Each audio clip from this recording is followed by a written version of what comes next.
bibisitahin natin ang mga halaman ko pagkatapos ng malakas na ulan kahapon. Ayan, thanks God umulan kasi nakakaawa na sila. Iba lang kasi yung epekto ng ulan. Ayan, yung ano ko, Epiprenum ulbo. Ayan, nakakaberang kasi yung dahon niya kaya ganyan. Pero lalaki yan. Ito na yung sinundan niya. Ang ganda ng leaf. Kaso pag ganyan nalulusaw. Ayan. Ayan. Oh, ang laki na ng Paraiso Verde ko. Ayan yung mga Alocasia collection ko. Ano lang sila. Common lang sila. Ayan. Hindi ko pa natatanggal yung ibang mga dried leaves. Ayan. Oh, tingnan nyo naman yung ko. Alocasia albo. Ang ganda. Pati yung niya. Stem niya. Variegated talaga. Yan din yung golden. Ito nag-revert. Pero ayan, okay naman yung isang dahon niya. Ayan. Ayan. Ayan.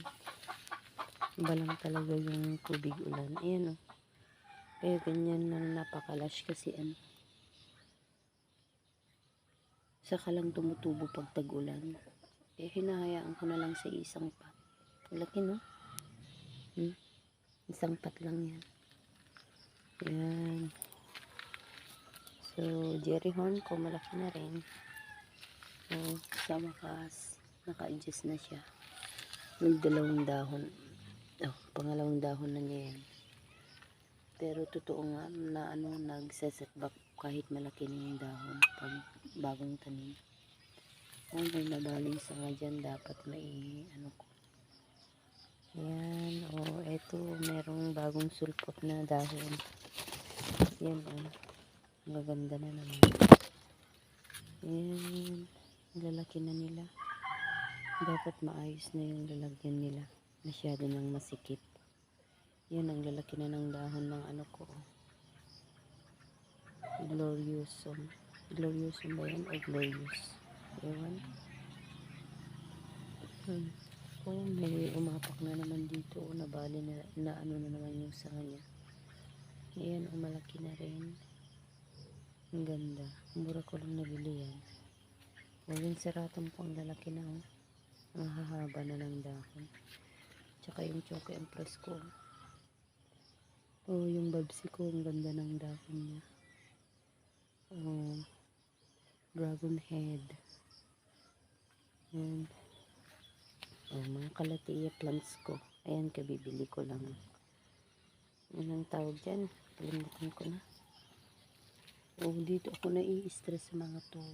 Inapak-apakan ng mga manok. Ayan sana mabuhay pa sila. Ito yung peace lily ko na nag-revert. Pinutol ko. Ayan, ang ganda na ng variegation. May puti-puti na siya. Little anong tawag dyan? Yung maliliit na tetrasperma. Ayan. Tinanggal ko lang sa binili kong yun. Ganda ng ayan. Nung masyadong mainit, nagiging dry yung mga leaves nila. Ayan. Triangularis. Tinago ko lang sila dyan.